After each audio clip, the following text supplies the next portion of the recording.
আসসালামু আলাইকুম viewers. Formal শার্টের সবচেয়ে ইম্পর্টেন্ট ম্যাটার হলো কোয়ালিটি উইথ কমফোর্ট। আমি যে ফর্মাল শার্টটি পরে আছি এটা কোয়ালিটি উইথ কমফোর্ট এবং শার্টগুলো পেয়ে যাবেন আমাদের কাছে রিজনেবল প্রাইসে।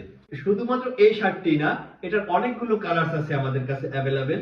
সবগুলো কালার দেখার আগে চলুন আমরা শার্টগুলোর কোয়ালিটি দেখে আসি। এই ফর্মাল শার্টগুলো high grade China spandex fabrics দিয়ে তৈরি, যার কারণে আয়রনের কোনো ঝামেলা নেই। প্রতিটা শার্টে থাকছে কালার বেসিং বাটন। এই ফর্মাল শার্টগুলোতে সাইজ পেয়ে যাবেন চারটি, এম, এল, এক্সএল এবং ডাবল এক্সএল। চারটা সাইজ অ্যাভেলেবেল। সমগ্র বাংলাদেশে ক্যাশ অন ডেলিভারির সুবিধা। একটি টাকাও অগ্রিম পেমেন্ট করতে হবে না। ঘরে বসে অর্ডার করুন, ঘরে বসে প্রোডাক্ট রিসিভ করুন, ডেলিভারি ম্যানের সামনে বসে প্রোডাক্ট চেক করে তারপরে টাকা পেমেন্ট করুন। অর্ডার কনফার্ম করার জন্য আপনার নাম, পূর্ণ ঠিকানা, মোবাইল নাম্বার, সাইজ নাম্বার লিখে আমাদেরকে ইনবক্স করুন অথবা অর্ডার নাও বাটনে ক্লিক করে অর্ডার করুন। আসসালামু আলাইকুম।